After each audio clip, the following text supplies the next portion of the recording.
주시는 하나님의 말씀은 전도서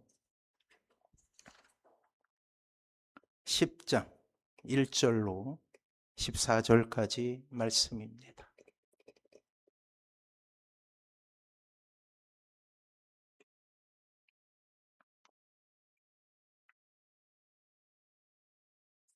오늘 읽어 주시는 하나님의 말씀은 전도서 10장 1절로 14절까지 말씀이에요.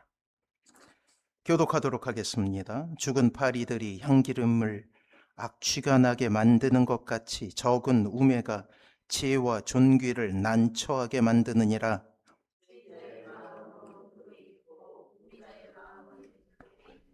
우매한 자는 길을 갈 때에도 지혜가 부족하여 각 사람에게 자기가 우매함을 말하느니라.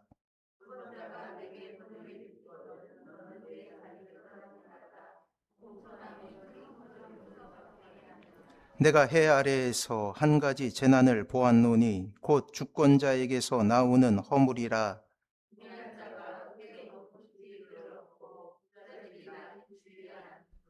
또 내가 보았노니 종들은 말을 타고 고관들은 종들처럼 땅에 걸어 다니는도다.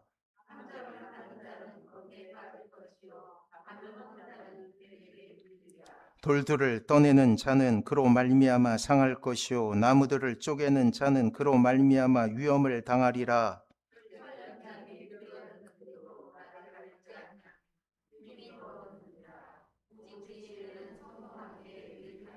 주수를 베풀기 전에 뱀에게 물렸으면 술객은 소용이 없느니라.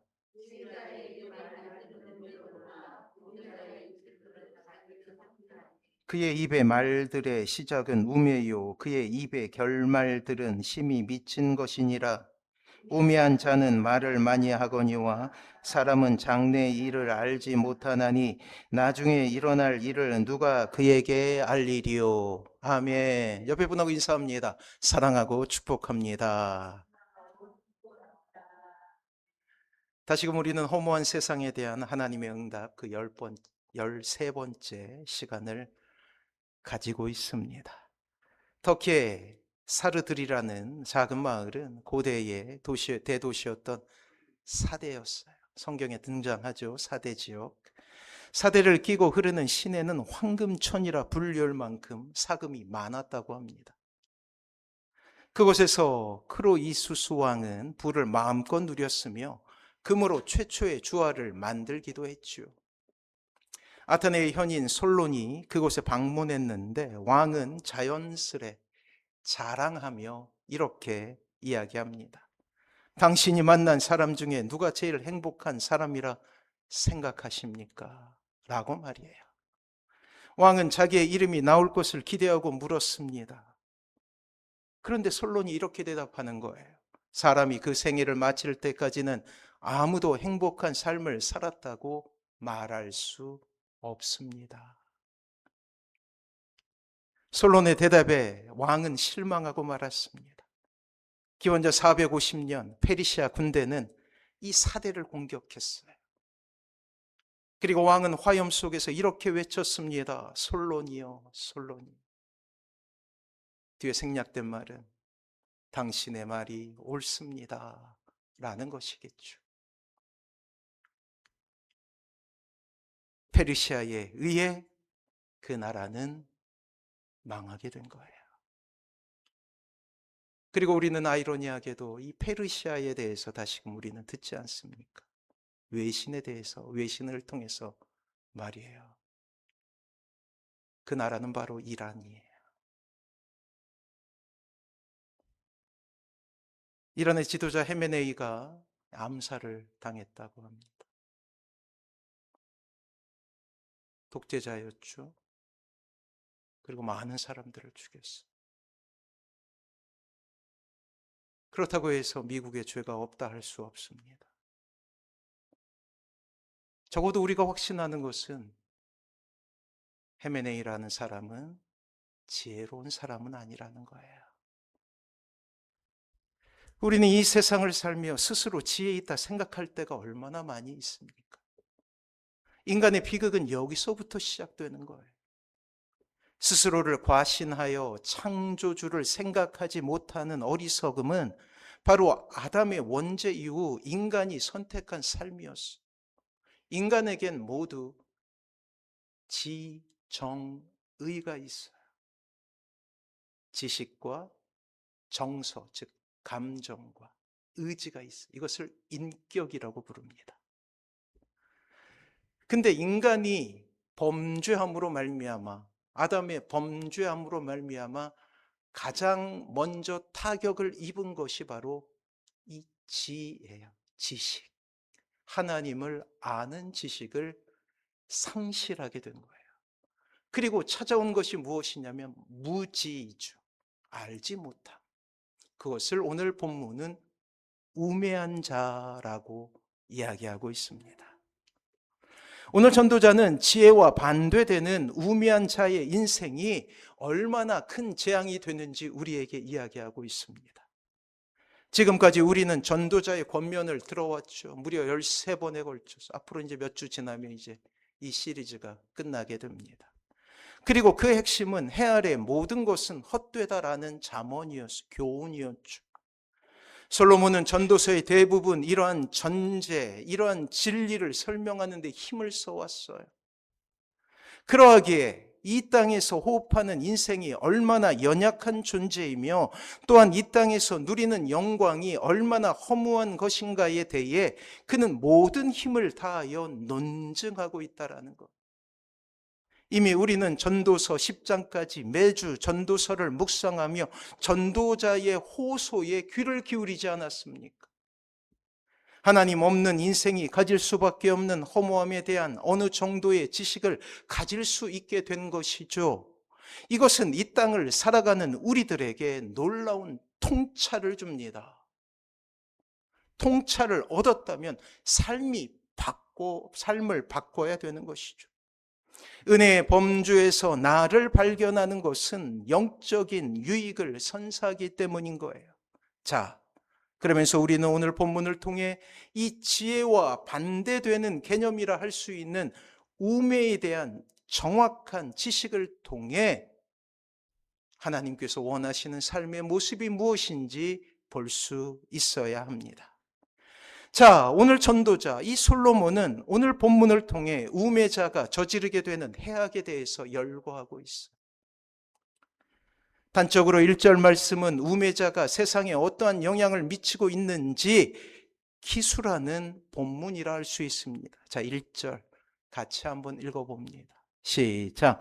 죽은 파리들이 향기름을 악취가 나게 만드는 것 같이 적은 우매가 지혜와 존귀를 난처하게 만드느니라. 한 사람의 무지함과 우매함은 결코 한 사람의 재앙으로 끝나지 않아요. 자신이 속한 공동체에 영향을 미치게 되죠. 그리고 그 공동체에 파괴적인 해악을 끼치고 맙니다. 이 땅의 이치를 살펴보아도 이러한 세상의 원리는 그대로 적용되고 있어요. 어리석인 지도자로 인하여 이 땅에 얼마나 많은 사람들이 고통을 겪고 왔는지를 우리는 역사를 통해 알고 있지 않습니까? 독재라는 이름으로 많은 사람들이 우리나라에도 죽어가지 않았어요. 저 이란 땅도 마찬가지죠. 독재로 인하여서 수만 명의 사람이 죽었어요.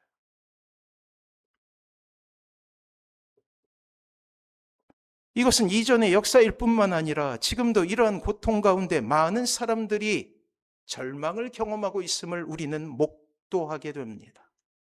때문에 우리는 지혜를 부르짖는 전도자의 목소리에 청종하여 이 땅에 하나님의 지혜로 가득 차길 소원해야 돼요. 누구를 위해서요? 여러분을 위해서요. 나를 위해서 그리해야 한다라는 거예요. 우리도 지난 1년 전 이러한 독재자에 의해서 어떻게 한 나라가 무너질 수 있을 수 있는 가능성에 대해서 보지 않았습니까? 아마도 그 쿠데타, 그 계엄이 성공했다면 이 땅에 많은 이들이 죽어갔을 거예요. 자, 그렇다면 우매함이라는 것은 무엇일까요? 세상적으로 많이 배우지 못한 것을 우매라고 부를까요? 어떤 학위를 세상에서 땄을 때 우리는 우매함을 벗어날 수 있는 것입니까? 결코 그럴 수 없다라고 성경은 이야기해요.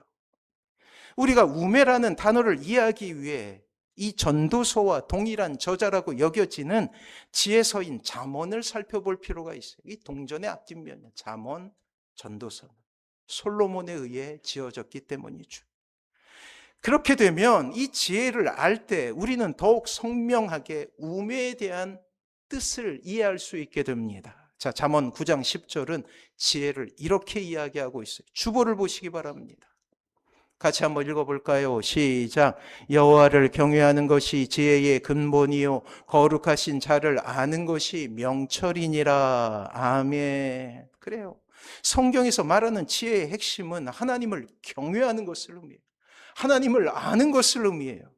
실제로 솔로몬이 전도서를 통하여 말씀하고 싶었던 것도 바로 그것이죠. 하나님을 알라 하는 것 아닙니까? 잠언과 전도서를 통하여 솔로몬이 말하고 싶었던 핵심에 우리는 좀 더 가까이 나아갈 수 있게 됩니다. 전도서를 잘 이해하기 위해 우리는 그 짝이 되는 성경인 잠언의 교훈에 귀를 기울였잖아요. 그렇습니다. 지혜는 바로 피조물으로서의 자신에 대한 인식을 통해 하나님을 경외하는 것을 의미해요. 피조물이라 함은 지으심을 받았다라는 거예요. 사랑하는 성도 여러분, 사람의 제일 되는 목적을 아십니까? 이 땅을 사랑하는 모든 신자의 첫 번째 목적, 꿈에 대해서 알고 계십니까? 세례 교육을 할 때마다 그분들께 강조했던 말이 있어요.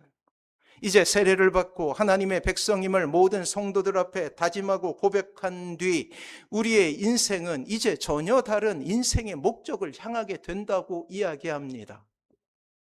그렇습니다. 우리가 세례를 받을 때에 우리는 사람의 제일 되는 목적에 대해서 이렇게 가르침을 받게 되었어요. 구원받은 신자의 제일 되는 목적은 하나님을 영화롭게 하고 영원토록 하나님을 즐거워하는 것입니다 라고 말이에요. 사랑하는 성도 여러분, 근데 세례 받을 때가 언제임을 우리가 깨달을 필요가 있다는 거예요. 세례는 언제 받아요? 이제 처음 신앙생활 하는 사람들이 저는 신자입니다 라고 고백하는 시간이 세례라는 거예요. 하나님께 영광 돌리고 하나님의 이름을 영화롭게 하는 것이 강단에선 목사들의 몫이 아니라는 거예요. 이 땅에 처음 신앙의 생활을 하며 발돋움을 하기 위해서 첫걸음을 내딛는 그 사람들이 마음속에 품어야 되는 것이 바로 하나님께 영광을 돌리는 삶인 하나님을 영화롭게 하는 것이라는 거예요.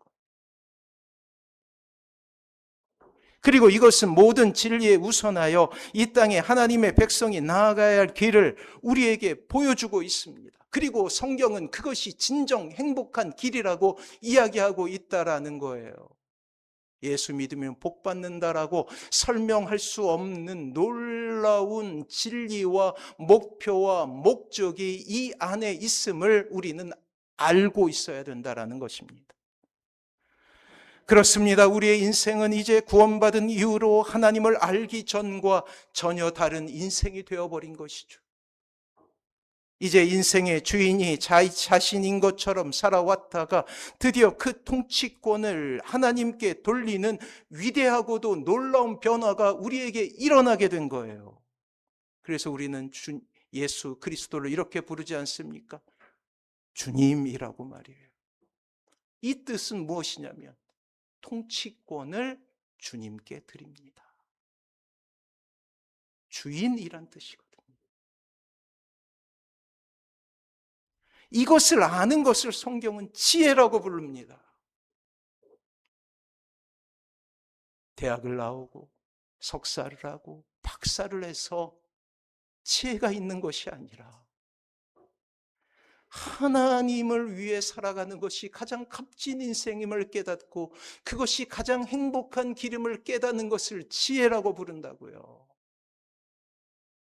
아무리 세상에서 좋은 학교의 졸업장을 가지고 석사가 되고 또 박사가 된다 할지라도 알 수 있는 지혜가 아니에요. 그렇게 잠언의 말씀 여호와를 경외하는 것이 지혜의 근본이요 거룩하신 자를 아는 것이 명철이니라 라고 하는 이 놀라운 고백은 지금 이 순간에도 우리에게 진리가 되는 것입니다. 이 땅의 피조물, 특별히 하나님의 백성을 마음속에 새겨서 늘 새롭 되새기며 교훈으로 살아가야 하는 위대한 지식이라 할 수 있다라는 것이에요. 이것을 전제로 우리는 우매라는 단어를 유추할 수 있게 됩니다. 그래요. 이 우매, 어리석음이라는 것은 피조물인 자신의 위치를 망각하고 하나님의 자리를 차지하며 마치 하나님이 안 계신 것처럼 살아가는 인생을 의미한다라는 거예요. 그래서 하나님을 모르면 우매할 수밖에 없어요. 좀 더 그 의미를 새기기 위해 우리는 시편 기자의 말씀을 한번 들어보도록 하겠습니다. 시편 14편 1절 같이 한번 읽어봅니다. 잠깐만요. 같이 읽습니다. 시작. 어리석은 자는 그의 마음에 이르기를 하나님이 없다 하는도다. 그들은 부패하고 그 행실이 가증하니 선을 행하는 자가 없도다. 그래요. 우매라는 단어의 핵심은 하나님이 없는 것처럼 살아가는 인생이라고 시인은 고백합니다. 그리고 오늘 본문은 이렇게 하나님이 없는 것처럼 살아가는 인생들의 면면이 어떻게 이 땅에 해악을 끼치는가를 우리에게 보여주고 있어요. 안타까운 것은 우매자의 인생은 자신의 인생만 망치는 것이 아니라는 것이, 자신의 우매함으로 인하여 많은 사람을 곤경에 빠뜨리는 거의 재앙 수준의 일이 일어나게 된다라는 것입니다. 다시금 우리는 1절 말씀을 볼 수 있어야 합니다. 같이 한번 읽어볼까요? 시작. 죽은 파리들이 향기름을 나게 만드는 것 같이 적은 우매가 지혜와 존귀를 난처하게 만드느니라. 그래요. 비록 작은 우매함이라도 그 파괴력이 엄청나서 모든 것을 망쳐버릴 수 있는 원인이 되고 있음을 우리에게 이야기하고 있다라는 거예요. 또한 이것은 이 우매가 지도자의 것이 되었을 때, 이 지도자는 한 나라를 망하게 할 정도로의 파괴력을 가지고 있음을 성경은 경고하고 있다라는 거예요. 자, 5절이에요. 같이 한번 읽어봅니다. 시작. 내가 해 아래서 한 가지 재난을 보았으니 곧 주권자에게서 나오는 허물이라. 개인에게 있어서는 불행이 되고 고난이 되지만 이제 지도자가 우매함 속에 빠지게 되면 그것은 재난이 된다라는 거예요. 전도자는 지도자의 우매함과 무지함을 재난이라 표현하고 있습니다.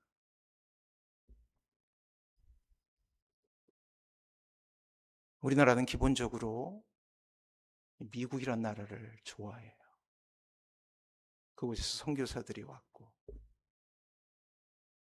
그리고 미국에 대한 좋은 인식을 가지고 있습니다. 그래서 한문으로 미국을 쓸 때 아름다운 미를 쓰죠. 아름다운 나라라는 것. 하지만 다른 어떤 나라는 쌀미자를 그곳에 씁니다. 지금 우리는 이 시대를 통하여서 미국의 추락을 보고 있어요. 청교도의 나라가 어떻게 망가지고 재난이 됨을 우리는 깨닫게 되지 않습니까? 베네수엘라를 침공하여서 대통령을 체포하고, 물론 독재자였죠. 또한 저 이란을 폭격합니다. 그 짝이 누구냐면 이스라엘이죠. 같이 공격해서 그날의 지도자인 하메네이를 죽였어요. 21세기 문명 세계에서 있을 수 없는 일이 저 나라에 의해서 일어나고 있습니다. 청교도의 나라가 무너진 거예요.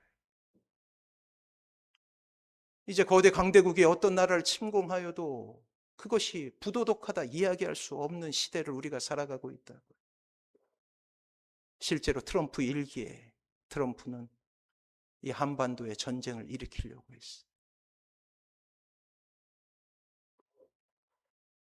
사랑하는 성도 여러분, 하나님을 경외하지 않는 지도자, 이 땅의 백성들을 업수히 여기는 지도자는 한나라를 망가뜨릴 수 있습니다. 거기에서 지나쳐서 이제 이 지구를 망가뜨릴 수도 있어요. 핵이라는 무기가 있잖아요. 이미 저 북한 땅에도 50기의 핵이 있다라고 보고되고 있습니다. 엄청난 파괴력을 가지고 있죠. 그리고 곳곳에는 우매한 지도자들로 가득해. 저 미국엔 트럼프가 있죠. 저 중국 땅에는 시진핑이 있죠. 저 러시아에는 푸틴이 있어. 저 미국에는 트럼프가 있습니다. 이스라엘은 네타냐후가 있고요.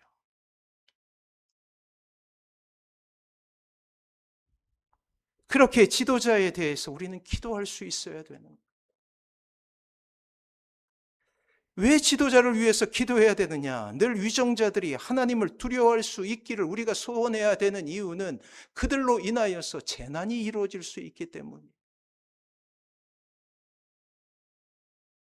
하나님에 대한 경외함을 잃어버린 위정자들은 사람들의 삶을 사지로 몰아넣고 고통 속에 머물게 하며 거의 재앙 수준의 결과를 초래하지 않습니까? 이 땅에 박정희가 그랬고 전두환이 그러지 않았습니까? 자신의 사욕을 채우기 위해 온 나라를 고통 속에 밀어넣고 또한 때로는 공사판으로 만들어서 하나님께서 창조하신 모든 자연을 파괴하기도 하죠. 저 나주에도, 우리 나주에도 승천보가 있지 않습니까? 생명이 죽어가는 그 순간에도 무능함과 무죄함을 무기로 생태와 같은 자녀들이 수장되는 모습을 우리는 보지 않았습니까? 세월호 사건이 그러했고 또한 저 이태원에서 이루어졌던 그 사건이 그러하지 않았습니까? 이 모든 죄악이, 이 모든 재난이 어디서 오는 것입니까? 왜요? 그것은 하나님을 두려워하지 않기 때문이에요. 더 나아가 오늘 본문은 우리에게 우매자의 여러 가지 양태에 대해서 발견하게 합니다. 그러면서 또한 우리가 우매자가 될 수 있음을 알려주고 있어요. 한 가정의 우매자가 되어서 가정을 망칠 수 있어요. 또한 이 땅에 얼마나 많은 교회 지도자들이 우매자의 길을 가며 교회를 망치고 있습니까? 아들에게 세습하고.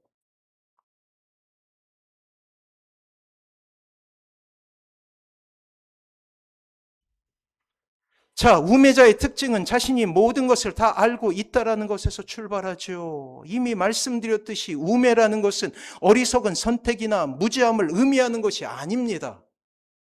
세상의 학문에 뒤처지거나 학위가 없다는 것을 의미하지 않는다라는 거예요. 그렇습니다. 시편의 기자가 말씀하고 있듯이 그것은 바로 피조물인 자신의 위치를 망각하고 하나님의 자리를 차지하며 마치 하나님이 안 계신 것처럼 살아가는 인생을 의미한다라는 것입니다. 그가 목사라 할지라도 매주일 설교단에 선다 할지라도 하나님이 안 계신 것처럼 살아갈 수 있다라는 거예요.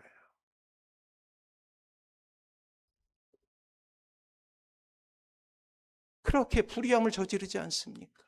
착복하고 범죄를 저지르고 성범죄를 저지르며 자식에게 세습을 하는 참으로 어처구니 없는 일들이 왜 일어나느냐 말이에요. 무지함 때문이라는 거예요. 우매함 때문이라는 거예요. 우매라는 단어의 핵심은 하나님 없는 것처럼 살아가는 인생이라는 것이죠. 그리고 그 우매자의 특징은 너무나 쉽게 미래에 대해 예단하고 말하는 것입니다. 14절 같이 한번 읽어볼까요? 14절 시작. 우매한 자는 말을 많이 하거니와 사람은 장래의 일을 알지 못하나니 나중에 일어날 일을 누가 그에게 알리리요. 사랑하는 성도 여러분, 이 장래라는 시제를 우리가 먼저 알 필요가 있어요. 장래, 즉 미래라는 시간은 하나님의 시간이에요. 이 땅에 호흡하는 그 어떤 누구도 장래에 대해 장담할 수 없습니다. 우리가 이 시리즈 설교를 시작하면서 가장 어리석은 사람은 장담하는 사람이라고 했죠. 건강을 장담하는 사람, 부를 장담하는 사람. 하지만 우매자는 이 시간에 하나님의 시간을 침범하는 사람이라는 거예요. 장담하는 거예요. 그리고 스스로 하나님의 자리에서 장래에 대해 단언하고 이를 통해 영향력을 얻으려고 하는 사람이죠. 이러한 일에 대한 전도자의 평가는 아주 가혹하게 들립니다. 자, 13절. 엄청난 단어들이 등장해요. 같이 한번 읽어봅니다. 시작.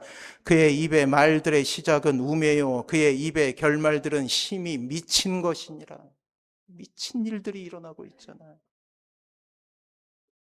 이러한 세상을 우리 자녀들이 살아가야 돼.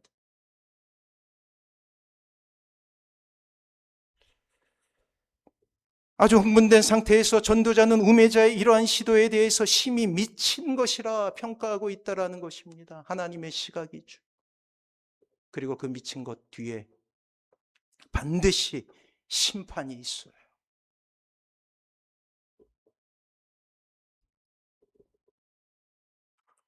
심판이 있습니다. 장래의 시간은, 미래의 시간은 하나님의 것이고 반드시 누구나 이 땅에 믿건 믿지 않건 모든 이들은 심판대에 서게 될 것이라고 하나님께서 말씀하셨기 때문입니다.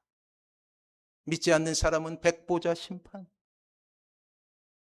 믿는 이들은 하나님의 심판대에 서서 그 공과를 따지게 되는 날이 있게 된다라는 거예요. 중국에는 발을 작게 만드는 전죽이라는 그 관습이 있어요. 예전에 그러했죠. 어려서부터 여인들의 발을 묶어서 작게 만드는 이 전죽은 1000년 이상의 시간 동안 내려져온 정통이었어요. 정통. 고대의 중국인들은 발이 작고 동그란 열매 모양으로 생기는 것이 모든 아름다움 중에 으뜸이라고 생각합니다.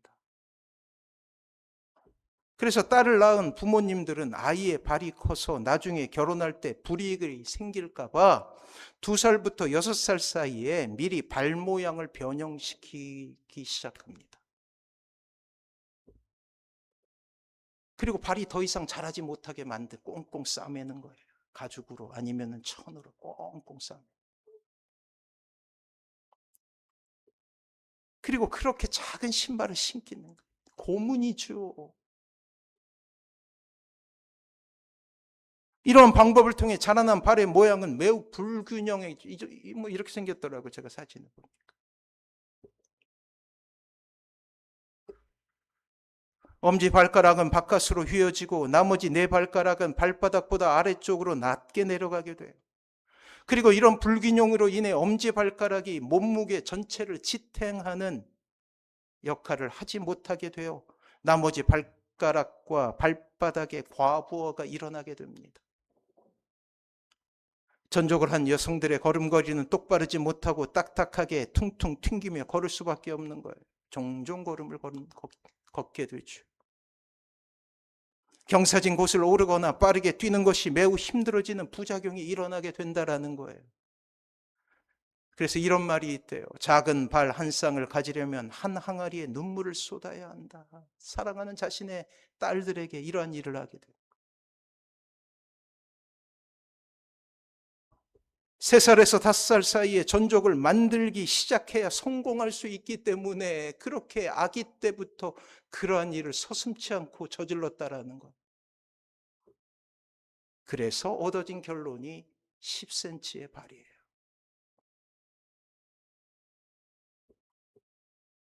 약 10cm의 발이 가장 이상적이라고 하니 어린아이가 감당하기엔 너무나 큰 고통이죠. 정상적으로 자라지 못한 발은 뼈가 부러지거나 근육이 오그라들어 오늘날 우리의 눈에는 참으로 기이한 모습으로 보일 수밖에 없어요. 이것이 정통이었다. 이것이 지식이었다고요. 인간의 우매함이 얼마나 많은 이들에게 고통을 주는지 우리에게 알게 하지 않습니까? 그야말로 심히 미친 일이 일어나고 있었던 것입니다. 저 중동 땅에도 마찬가지죠. 이슬람이란 문화권 안에서 수많은 여인들이 족쇄가 채워져서 고통을 겪고 있어요. 히잡이라고 그러지 않습니까? 사랑하는 성도 여러분, 이 시대는 하나님 없이도 살 수 있을 것 같은 풍요 속에 살아가고 있습니다. 더 이상 사람들은 하나님을 찾지 않아요. 고도로 발달한 물질과 문명을 통하여 마치 하나님 없이도 살 수 있는 것처럼 여기는 배도의 흐름이 이 시대를 관통하고 있습니다. 어떠한 우매자들이 나타나서 얼마나 심각한 문제를 일으킬지 그 누구도 단정할 수 없는 시대를 살아가고 있다는 것입니다. 이러한 시대에 대한 하나님의 답은 하나님을 경외하는 거예요. 하나님을 믿는 것 외에는 소망이 없다라는 것입니다. 또한 우리는 말세의 시대를 살아가고 있죠. 언제 다시 주님께서 이 땅에 오실지 알지 못하는 시대를 살아가고 있어요. 믿지 않는 이들은 지옥으로 가는 백보자 심판, 또한 믿는 이들은 공과 과를 따지게 되는 하나님의 심판대 심판에서 우리는 우리의 모습을 드러나야 될 때가 있다라는 사실이에요. 사랑하는 성도 여러분, 우리는 이러한 시대를 살아가고 있습니다. 또한 우리의 자녀들 또한 이러한 흉폭하고 광폭한 시대를 또한 살아가야 돼요. 무엇을 물려주시겠습니까? 자신의 행복을 위해 누군가를 괴롭히고 그 괴롭힘을 통해 자신의 즐거움을 찾는 가학적인 세상 가운데 우리가 방어할 수 있는 유일한 무기가 무엇입니까? 그렇습니다. 이미 브레이크가 고장난 폭주 기관차가 되어버렸어요. 이 세상은. 그리고 이 세상을 살아가는 우리의 자녀들이 우리는 너무나 위태하게 보이지 않습니까? 과연 직업을 얻을지 결혼은 할지 이것은 누구나 걱정하는 일이에요. AI 시대에 어떻게 이 시대가 변할지 그 누구도 장담할 수 없습니다. 이런 시대에 아직도 하나님을 알지 못한다면 그렇게 우리가 깨어 있어야 하는 거예요. 강을 거슬러 올라가는 연어를 본 적이 있습니다. 아무리 급류를 만나고 심지어 폭포를 만난다 할지라도 연어는 그에게 주어진 본능에 충실하여서 자신의 온몸이 피투성이가 될 때까지 그 흉포한 물들을 거슬러 올라가는 연어의 모습을 보면서 이 땅의 신자는 바로 이것이구나 라는 것을 깨닫게 되었어요. 사랑하는 성도 여러분, 모든 신자는 연어와 같은 존재 아닙니까? 공중 잡은 권세자들의 활보하는 이 세상을 무대로 세속이라는 거센 물살이 이 땅의 신자를 공격할 때에 이제 그 물을 거슬러 올라가는 연어와 같은 모습이 우리의 모습이어야 된다라는 사실이. 그것이 힘들다고 우리는 중단할 수 없습니다. 그렇습니다. 우리는 신자이기 때문이에요. 우리가 그렇게 분투하는 인생을 살아갈 때 하나님은 반드시 여러분들을 도우실 것입니다. 비록 세상에서 상하고 고통당하고 고난이라는 처절한 환경 속에서 우리가 거의 죽을 정도로의 지경에 놓인다 할지라도 우리가 망하지 않을 것은 하나님께서 함께 하시기 때문이에요. 그리고 그 안에서 우리는 진정한 행복을 누리게 될 것입니다. 이것을 믿으시기 바랍니다. 때문에 중요한 것은 세상을 거슬러 올라가리라 하는 결심이에요. 왜냐하면 하나님은 그 결심 위에 은혜를 부어주시기 때문이죠. 사랑하는 성도 여러분, 저는 목사로서 이 땅을 살아가는 것이 결코 쉽다고 할 수가 없습니다. 아니, 더욱 여러분들이 복음을 들고 신자로 자처하며 순결하게 살아가면 살아갈수록 여러분들의 인생 가운데 어려움은 찾아오게 될 거예요. 이것이 진짜입니다. 성경은 이것에 대해서 누누이 강조해왔어요. 예수 믿으면 복 받는다라는 1차원적인 복이 아닙니다.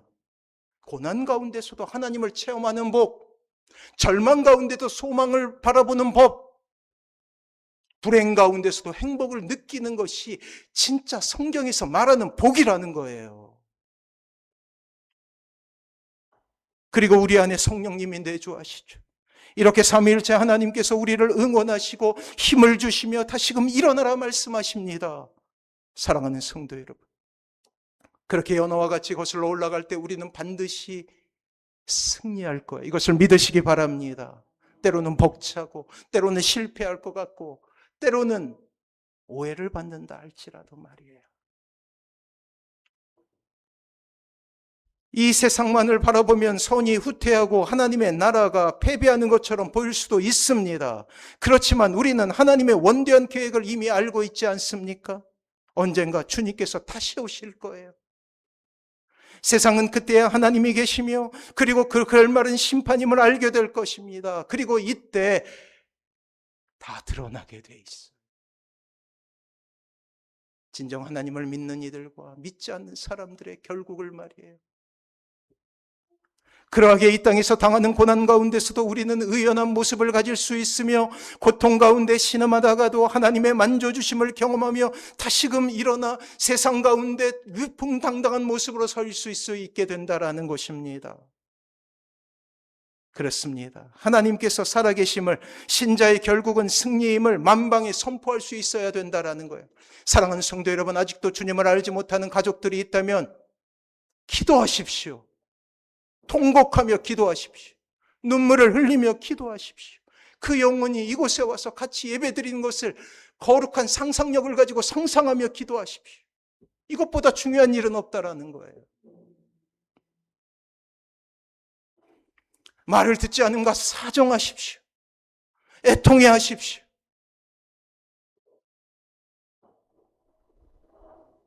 사랑하는 성도 여러분, 이 아침 우리는 지혜를 구해야 합니다. 그것은 하나님을 경외하는 거예요. 경외하는 사람은 하나님만 의지하는 삶을 살아가게 됩니다. 그렇게 하나님을 의지하게 될 때 우리는 고통 가운데서도 꽃을 피워 아름다운 열매를 맺는 귀한 삶을 살 수 있게 되는 것이죠. 사랑하는 성도 여러분, 허무한 세상이 발버둥 쳐 무엇인가 이루었다 할지라도 한순간에 무너질 수 있는 시대를 우리는 살아가고 있습니다. 저 가자 지구에서 죽어간 사람이 우크라이나 전쟁에서 죽어간 민간인보다 많다라고 그래요. 무려 8만 명의 민간인. 여기 민간인이라는 것은 어린아이부터 병원을 공격해서 이스라엘이 환자들, 노인들, 뭐 군인은 말할 것도 없죠.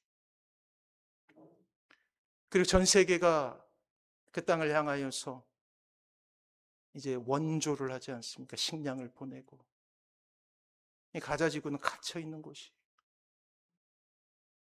이스라엘이 무슨 짓을 저지르고 있냐면 그 원조를 들어가지 못하게 만들고 있어요.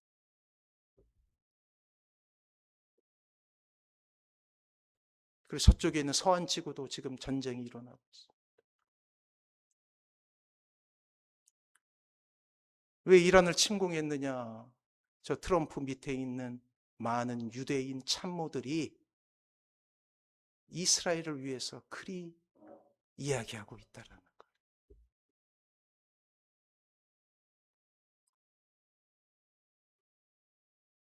이 땅 역시 마찬가지 아닙니까?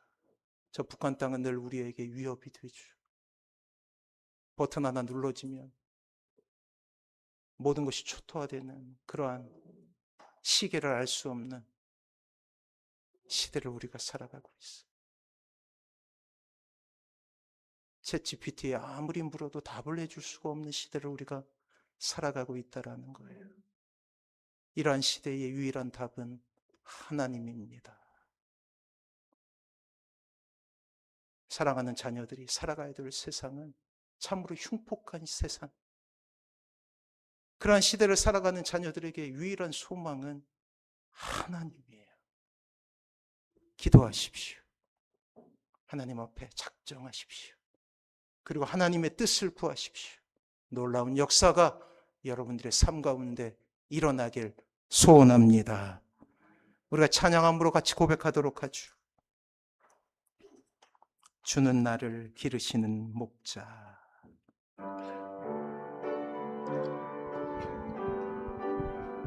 주는 나를 기르시는 목자요, 나는 주님의 귀한 어린 양. 푸른 풀밭 맑은 시냇물가로 나를 늘 인도하여 주신다. 주는 나의 좋은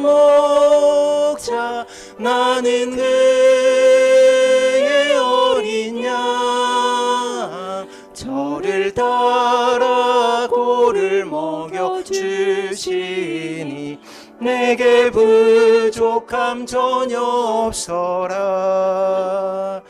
예쁜 새들 노래하는 아침과 노을 비키는 고운 황혼에 사랑하는 나의 목자 음성이 나를 언제나 불러주신다. 주는 나의 좋은 목자, 나는 그의 어린 양. 저를 따라 꼴을 먹여주시니 내게 부족함 전혀 없어라. 못된 짐승 나를 핥지 못하고 거친 비바람 삼지 못하리. 나의 주님 강한 손을 펼치사 나를 주야로 지켜주신다. 주는 나의 좋은 목자, 나는 그의 어린 양. 저를 따라 꼴을 먹여주시니 내게 부족함 전혀 없어라. 사랑 성도의 같이 결단하며 주님 앞에 나아갑니다. 그래요, 이 세상을 살아갈 때 우리는 지혜로운 사람이 되길 소원해야 합니다. 나 자신을 위해서, 우리의 가정을 위해서 말이에요. 그리고 그 지혜의 근본은 하나님을 경외하는 것이죠. 하나님을 바라보는 인생입니다. 우리 같이 간절함으로 주님 앞에 기도할 때 하나님, 우리의 가정이 그러한 가정이 되게 하여 주시옵소서. 사랑하는 자녀들의 가정들이 그러한 가정이 될 수 있도록 아버지 하나님 인도하여 주시옵소서. 이 허무한 세상 가운데 하나님이 답임을 고백하는 삶을 살아갈 수 있게 해달라고, 그 놀라운 은혜가 우리의 가정 가운데 있게 해달라고 우리 간절히 주님 앞에 주여 한번 부르고 기도하도록 하겠습니다.